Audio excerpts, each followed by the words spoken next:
going to combine all our dry ingredients. So we have here 1 1/2 cup of white sugar, 2 cups of all-purpose flour, 1 cup of powdered milk, and then we're going to add half teaspoon of salt and 1 teaspoon of baking powder. So we're just gonna sift this together and mix until well combined.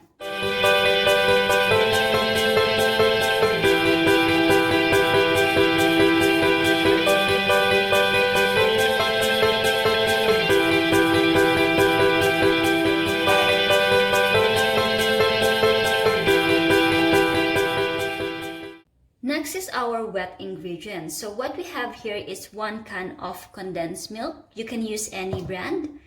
We're going to add 2 teaspoons of vanilla extract. We have here 1 cup of melted butter. And here we have 2 whole eggs and 2 egg yolks.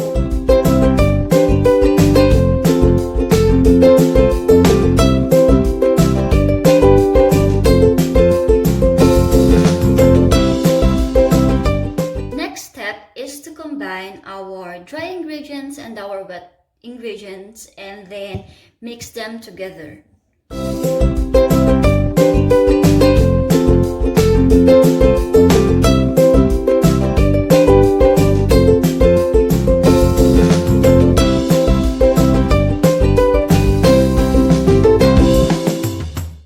This is how our mixture will look like, and now we're going to transfer it to baking pan. I line it with baking paper, and then we're gonna bake it at 175 degrees for about 40 to 45 minutes or until the top is brown.